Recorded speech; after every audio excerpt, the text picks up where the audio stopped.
આજે 41મા જન્મદિવસ નિમિત્તે મારા સિવિલ હોસ્પિટલના સૌ સાથીઓ દ્વારા, સામાજિક સંસ્થાઓ દ્વારા, ભારતીય જનતા પાર્ટીના કાર્યકર્તાઓ દ્વારા અને કેપી ગ્રુપ દ્વારા સાથે મળીને એક અદ્ભુત વ્યવસ્થાઓ અને સાચા અર્થમાં મારા જેવા વ્યક્તિને આનાથી વિશેષ તો જન્મદિવસ કોઈ હોઈ જ ના શકે.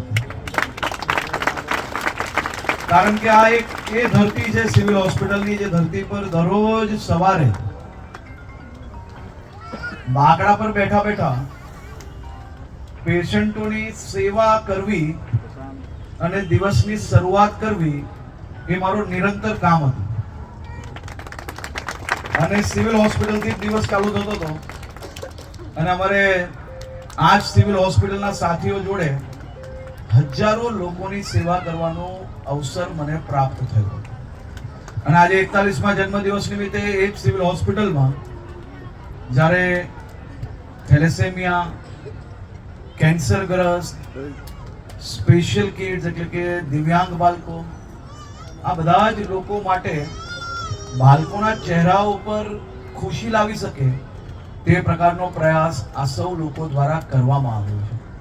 ખૂબ મોટી સંખ્યામાં બાળકો બી અહીંયા હાજર છે, પરિવારજનો બી અહીંયા હાજર છે. આપ સૌ લોકોનો હું આભાર માનું છું આપના આશીર્વાદ બદલ.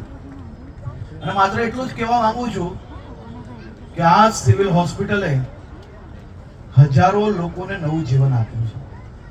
આજ આપણી સિવિલ હોસ્પિટલની ટીમ દ્વારા હજારો લોકોની રાત દિવસ અહીંયા સેવા કરવામાં આવે છે.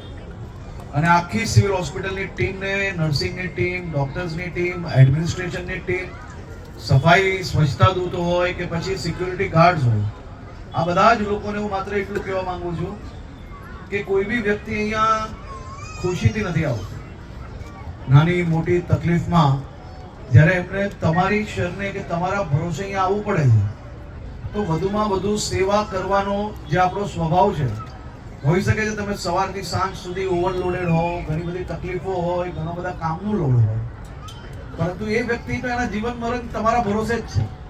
તો એવા દરેક વ્યક્તિની સેવા તમે સૌ લોકો ખૂબ જ ઉત્સાહપૂર્વક, માનવતાપૂર્વક કરતા રહો તેવી જ શુભકામનાઓ. આપ સૌ લોકોના આશીર્વાદ બદલ હું હંમેશા આપનો ઋણી રહીશ. આભાર.